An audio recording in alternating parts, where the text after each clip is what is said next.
Agar siz pensiyani bank kartasiga olsangiz yoki uyingizda ota, onangiz, buvingiz, bobongiz pensiyasini kartaga olsa, bugungi ma'lumotni albatta oxirigacha eshiting. Chunki bitta kichkina xato sabab odam o'z pulini vaqtida ololmay qolishi, kartasi bloklanishi, noto'g'ri yechib olinishi yoki firibgarlarga aldanib qolishi mumkin. Men bugun pensiyani kartaga oladigan har bir odam bilishi shart bo'lgan eng muhim jihatlarni sodda tilda tushuntirib beraman. Bu ma'lumot ayniqsa keksalar, nogironligi bo'lgan fuqarolar, o'quvchisini yo'qotgan oilalar va ularning farzandlari uchun juda muhim. Hozirning o'zida kanalga obuna bo'ling, videoga like bosing. Chunki bunday ogohlantirishlar ko'p odamning pulini, vaqtini va asabini asrab qoladi. Avvallari ko'pchilik pensiyani naqd pul ko'rinishida olardi. Kimdir pochta orqali uyiga olib kelishlarini kutardi. Kimdir mahalla yoki aloqa bo'limiga borib olardi. Bu usulning o'ziga yarasha qulay tomoni bor edi. Odam pulni qo'lga olardi, sanardi, xarajatini rejalashtirardi. Lekin kamchiliklari ham ko'p edi. Masalan, pul kechikib kelishi mumkin edi. Odam navbatda turardi. Kasal yoki yoshi katta bo'lsa, borib kelishga qiynalardi.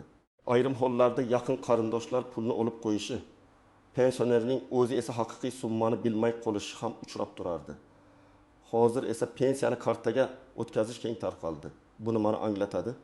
Endi davlat tomonidan hisoblangan pensiya bank kartasiga tushadi. Pensioner pulni bankomatdan yechib olishi, do'konda karta orqali to'lashi, kommunal to'lovlarni mobil ilova orqali amalga oshirishi mumkin. Bu qulay, tez va zamonaviy. Lekin men ekspert sifatida bir narsani aniq aytaman. Karta qulay bo'lgani bilan xavfsizlik qoidalarini bilmagan odam uchun xavf ham tug'diradi. Chunki pul endi cho'ntakda emas, raqamli hisobda turadi.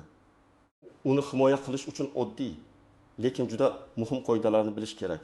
Eng asosiy o'zgarish shuki, pensioner endi faqat naqd pulga bog'lanib qolmaydi. Masalan, oy boshida pensiya tushadi. Odam uni xohlasa birdaniga yechib oladi. Xohlasa bir qismini kartada qoldiradi. Bu yaxshi. Lekin shu bilan birga bank kartasi, PIN kod, SMS xabarnoma, mobil ilova bankomat, firibgar telefon qo'ng'iroqlari kabi masalalar paydo bo'ladi. Avvallari pensioner faqat pulni kutgan bo'lsa, endi kartasini ham nazorat qilish kerak. Birinchi muhim narsa, pensiya kartaga tushgandan keyin bu pul sizning shaxsiy mablag'ingiz hisoblanadi. Hech kim sizning roziligingizsiz uni ishlatishi, yechib olishi yoki boshqa hisobga o'tkazishi mumkin emas. Lekin amalda ko'p hollarda pensioner kartasini farzandiga, nabirasiga yoki qo'shnisiga berib qo'yadi. Borib bankomatdan yechib kel deydi. Mana shu joyda ehtiyot bo'lish kerak. Agar siz kartani PIN kodni va SMS kodni boshqa odamga bersangiz, keyin pul yo'qolsa, uni qaytarish juda qiyin bo'lishi mumkin. Oddiy misol keltiraman. Bir pensioner onaxon oyga 1.200.000 so'm pensiya oladi. U kartasini nevarasiga beradi. PIN kodni ham aytadi. Nevara bankomatdan 20 million so'm yechib beradi. Lekin 200.000 so'mni o'z xarajatiga ishlatib yuboradi. Onaxon buni darrov sezmasligi mumkin. Keyingi oy yana shunday bo'ladi. 3-4 oyda 800.000 so'm yo'qoladi. Hujjat bo'yicha esa pul kartadan to'g'ri yechilgan. Bank PIN kod bilan amalga oshirilgan operatsiya deydi. Shuning uchun men doim aytaman. Kartani ishonchli odamga ham bersangiz, har safar summani tekshiring. SMS xabarnomani o'qiting, chekni olib qo'ying. Karta orqali pensiya olish majburiy tarzda murakkab ish emas. Odatda pensioner bankka boradi, shaxsini tasdiqlovchi hujjatini ko'rsatadi, pensiya kartasini oladi yoki mavjud kartasiga pensiya tushishini so'raydi. Lekin har doim aniq tartibni o'z hududingizdagi bank filiali yoki pensiya jamg'armasi bo'limidan tekshirish kerak. Chunki bank kartasining tur amal qilish muddati, qayta chiqarish tartibi, SMS xabarnoma narxi yoki xizmat shartlari bankka qarab farq qilishi mumkin. Uchinchi muhim narsa, kartaning amal qilish muddati bor. Ko'p odam bunga e'tibor bermaydi. Kartaning old tomonida oy va yil yozilgan bo'ladi. Masalan, 1226 deb yozilgan bo'lsa, karta 2026 yil avgust oyigacha amal qiladi. Agar muddat tugasa, pensiya tushishi bilan bog'liq muammo bo'lmasligi ham mumkin. Lekin pulni yechish, to'lov qilish yoki bankomatdan foydalanishda qiyinchilik chiqadi. Shuning uchun muddat tugashiga 1-2 oy qolganda bankka borib kartani yangilash kerak. Men pensionerlarga doim maslahat beraman. Kartaning rasmini telefon olib qo'ying. Muddatini farzandingiz bilan birga nazorat qiling. Lekin PIN kodni hech kimga yozib bermang. Eng avvalo kartadan foydalanishni yaxshi bilmaydigan keksalar ehtiyot bo'lishi kerak. Agar odam bankomatda qaysi tugmani bosishni bilmasa, notanish odamdan yordam so'ramasligi lozim. Bankomat yonida turgan begona odam bering, men yordam beraman desa, bu juda xavfli. U kartani almashtirib qo'yishi, pin kodni ko'rib olishi yoki pulni olib qochishi mumkin. Eng to'g'ri yo'l bank xodimidan yordam so'rash yoki ishonchli farzand, yaqin qarindosh bilan birga borish. Ikkinchi guruh, telefon orqali kelgan qo'ng'iroqlarga ishonadigan odamlar. Firibgarlar ko'pincha o'zini bank xodimi, xavfsizlik bo'limi, pensiya idorasi, hatto davlat tashkiloti vakili sifatida tanishtiradi. Kartangiz bloklanadi. Pensiyangiz to'xtab qoladi. Hisobingizni tasdiqlashingiz kerak. SMS kodni ayting deb qo'rqitadi. Men buni juda aniq aytaman. Haqiqiy bank xodimi hech qachon sizdan SMS kod, pin kod yoki karta orqasidagi maxfiy raqamni so'ramaydi. Agar kimdir so'rasa, demak bu firibgarlik ehtimoli juda yuqori. Uchinchi guruh, pensiyasini to'liq yechib olmay kartada saqlaydiganlar. Bu yomon emas, aksincha qulay. Lekin kartada katta summa turganda xavfsizlik yanada muhim bo'ladi. Masalan, pensioner 3 oy pensiyasini yig'ib, kartada 4 million so'm saqladi. Agar u SMS kodni firibgarga aytib qo'ysa, pul bir necha daqiqada boshqa hisobga ketishi mumkin. Keyin ariza yozish, bankka borish, ichki ishlar organlariga murojaat qilish kerak bo'ladi. Pul topilishi esa har doim ham oson emas. Agar siz kartangizni o'zingiz ishlatsangiz, pin kodni hech kimga aytmasangiz, SMS xabarnomani tekshirib borsangiz, kartaning amal qilish muddatini nazorat qilsangiz va begona qo'ng'iroqlarga ishonmasangiz, ortiqcha qo'rqishga hojat yo'q. Karta orqali pensiya olish juda qulay tizim.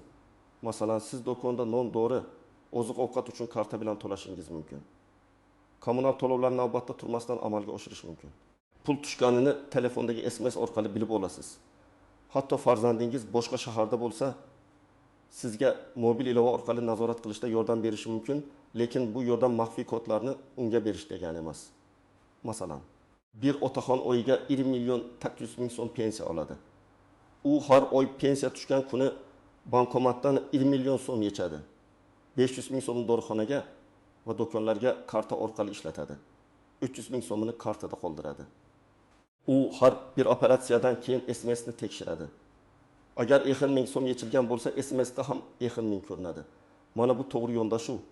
Bunday odam karta tizimidan foyda ko'radi, zarar ko'rmaydi. Birinchi vaziyat. Pensioner ayolning kartasiga har oy 1 million 500 ming so'm tushadi. U bozorga borib, bankomatdan pul yechmoqchi bo'ladi. Navbatda turgan notanish yigit, "Opa, men yordam beray" deydi. Ayol kartani beradi, pin kodni aytadi. Yigit pulni yechib beradi. Lekin kartani qaytarayotganda boshqa o'xshash kartani berib yuboradi. Ayol uyga kelganda bilmaydi. Keyingi kuni kartadagi qolgan pul ham yechib olinadi. Bu yerda xato nimada? Notanish odamga karta va pin kod berildi. To'g'ri yo'l nima edi? Bank ichidagi xodimdan yordam so'rash yoki ishonchli yaqin bilan borish. Ikkinchi vaziyat, bir otaxonning telefoniga qo'ng'iroq keladi. Sizning pensiya kartangiz yangilanmoqda. SMS kodni ayting, bo'lmasa pensiyangiz tushmaydi deyishadi. Ota qo'rqib kodni aytadi. 10 daqiqadan keyin kartasidan 2 million so'm ketadi. Bu yerda eng katta belgi. Qo'rqitish va shoshirish. Firibgarlar odamga o'ylashga vaqt bermaydi. Hozir aytmasangiz bo'lmaydi. Hisobingiz yopiladi, jarima bo'ladi deydi. Aslida bunday paytda telefonni qo'yish. Bankning rasmiy raqamiga o'zingiz qo'ng'iroq qilish kerak. Uchinchi vaziyat, bir buvining kartasi muddati tugagan. U buni bilmaydi. Pensiya tushgan, lekin bankomat kartani qabul qilmayapti. Buvining farzandlari pensiya to'xtab qolibdi deb o'ylaydi. Aslida muammo pensiyada emas, kartaning amal qilish muddatida. Bunday vaziyatda bankka pasport yoki ID karta bilan borib, yangi karta olish kerak. Shuning uchun kartadagi muddatni oldindan tekshirish muhim. 4-vaziyat. Pensionerning farzandi chet elda. U otasiga mobil ilova o'rnatib beradi. Lekin ilovaga kirish parolini o'z telefonida ham saqlab qo'yadi. Keyin oilada kelishmovchilik chiqadi va pul bo'yicha nizolar boshlanadi. Men bunday holatlarda har doim shuni maslahat beraman. Yordam boshqa, nazorat boshqa. Pensioni o'z pulining egasi bo'lib qolish kerak. Agar sog'ligi yoki yosh sabab o'zi boshqara olmasa, ishonchnoma, vasiylik yoki qonuniy vakillik masalalarini rasmiy tartibda hal qilish kerak. Endi ko'pchilik e'tibor bermaydigan nozik masalalarga to'xtalaman. Birinchisi, pensiya kartaga tushsa ham ayrim hollarda pensionerning shaxsiy holati o'zgarishi mumkin. Yashash joyi o'zgaradi, hujjat muddati tugaydi. Familiya o'zgaradi.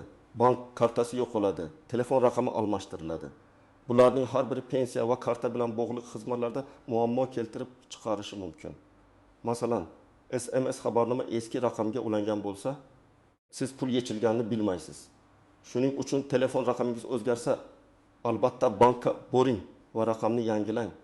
Ikkinchi nozik masala, karta yo'qolsa nima qilish kerak? Ba'zi odamlar balki uyda qolgandir deb 2-3 kun kutadi. Bu noto'g'ri. Agar karta yo'qolgan bo'lsa, darhol bankka qo'ng'iroq qilib bloklatish kerak. Keyin bank filialiga borib yangi karta chiqarish kerak. Agar kartada kontaktsiz to'lov yo'qolgan bo'lsa, kichik summalar pin kodsiz ham yechilishi mumkin. Shuning uchun vaqt yo'qotmaslik kerak. Uchinchi masala qarzdorlik va majburiy undirishlar. Ba'zi pensionerlar pensiya kartamdan pul ushlab qolindi deb shikoyat qiladi. Bunday holat turli sabablar bilan bo'lishi mumkin. Kredit qarzi, aliment, sud qarori, ijro hujjati yoki bank xizmat haqi. Men bu yerda aniq maslahat beraman. Avval bankdan hisob varaq bo'yicha ko'chirma oling. Ko'chirmada qachon, qancha, qaysi asosda pul yechilgani ko'rinadi. Agar undirish ijro organlari orqali bo'lgan bo'lsa, tegishli ijro bo'limiga murojaat qilish kerak. Agar bank xizmati bo'lsa, shartnomani tekshirish kerak. Agar siz buni tushunmasangiz, yaqinlaringiz bilan birga borib yozma javob talab qiling. 4-masala, kartadan foydalanish uchun xizmat haqlari. Ayrim banklarda SMS xabarnoma, karta qayta chiqarish, boshqa bank bankomatidan pul yechish yoki ayrim to'lovlar uchun komissiya bo'lishi mumkin. Bu hamma joyda bir xil emas. Masalan, o'z bankingiz bankomatidan yechsangiz bepul bo'lishi. Boshqa bank bankomatidan yechsangiz foiz ushlanishi mumkin. Shuning uchun pensioner pul yechayotganda qaysi bankomatdan foydalanayotganiga e'tibor bersin. Agar 1 million so'm yechmoqchi bo'lib, bir foiz komissiya bo'lsa, 10 ming so'm ketadi.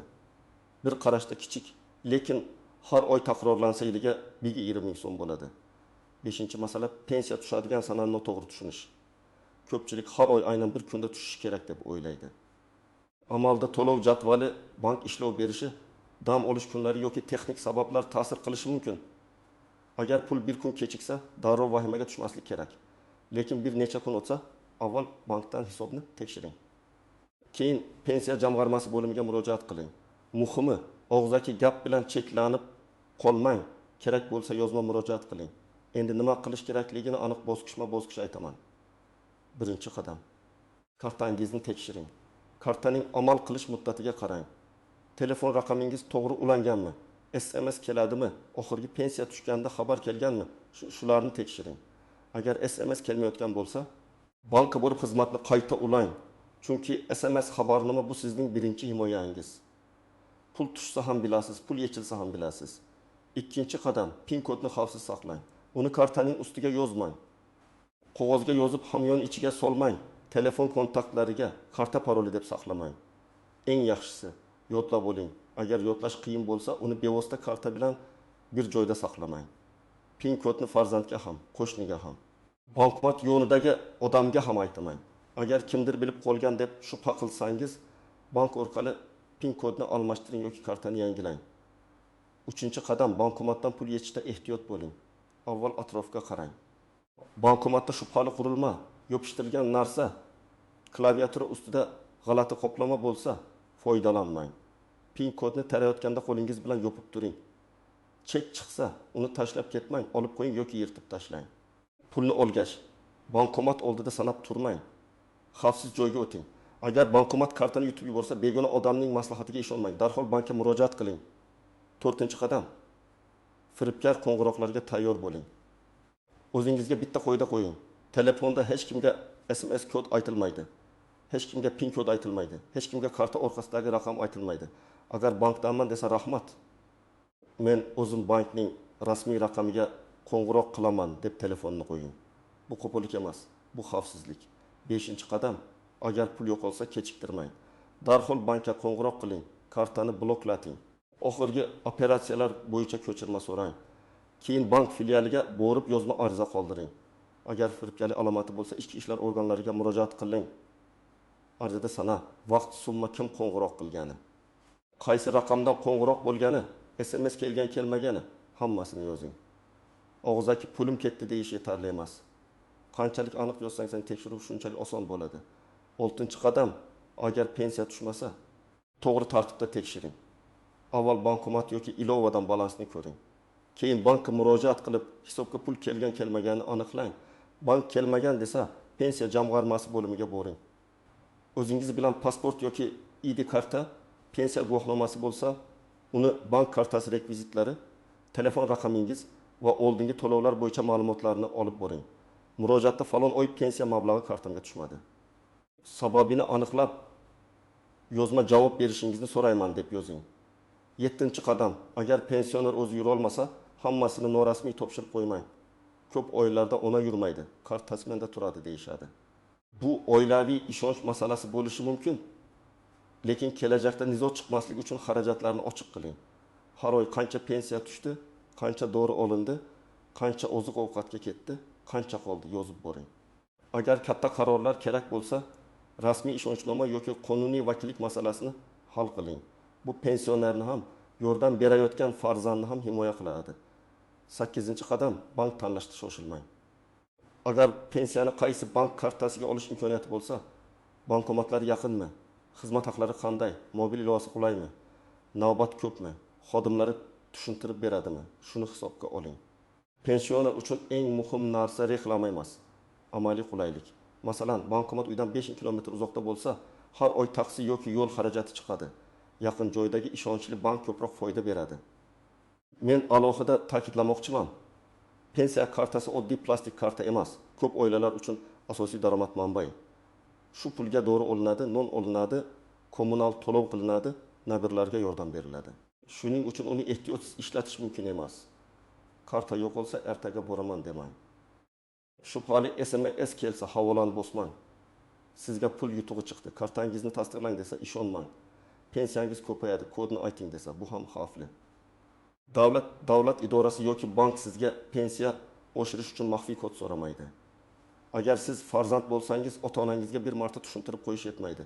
Keksalar ko'pincha uyat qiladi, bilmayman demaydi. Bankomatda qiynalsa, begona odamdan yordam so'raydi. Siz ularga amalda ko'rsating, kartani qanday solish, pin kodni qanday yopib terish, balansni qanday ko'rish, chekni qanday olish, shubhali qo'ng'iroqda nima deyish kerak. Hatto qog'ozga oddiy qoida yozib qo'ying. SMS kod hech kimga aytilmaydi.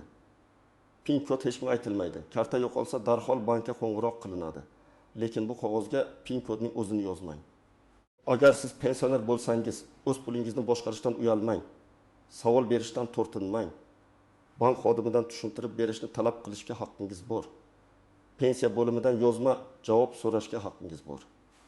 Hisobingizdan pul yechilgan bo'lsa, sababini bilishga haqqingiz bor. Mayli. Shunaqa bo'lsa kerak deb qo'l siltamang. Chunki bugun 20 ming so'm tushunarsiz ushlangan bo'lsa, ertaga 200 ming so'm bo'lishi mumkin. Demak, pensiyani kartaga olish qulay, tez va zamonaviy usul. Lekin qulaylik bilan birga mas'uliyat ham keladi. Siz kartaning muddatini, pin kod xavfsizligini, SMS xabarnomani, bankomatdan foydalanish qoidalarini va firibgarlarning usullarini bilishingiz shart. Eng muhim qoida: maxfiy kodlar hech kimga aytilmaydi. Karta begona odamga berilmaydi. Pul harakati doim tekshiriladi. Muammo chiqsa, avval bankka, keyin zarur bo'lsa pensiya jamg'armasiga va tegishli organlarga yozma murojaat qilinadi. Agar bu ma'lumot sizga foydali bo'lgan bo'lsa, videoga like bosing, kanalga obuna bo'ling va izohlarda yozing. Siz yoki yaqinlaringiz pensiyani kartaga oladimi? Qanday muammoga duch kelgansiz? Sizning fikringiz boshqa odamlar uchun ham foydali bo'lishi mumkin. Bu videoni ota-onangizga, buvingizga, bobongizga va pensiya kartasidan foydalanadigan tanishlaringizga yuboring. Chunki bitta ogohlantirish kimningdir butun oylik pensiyasini saqlab qolishi mumkin.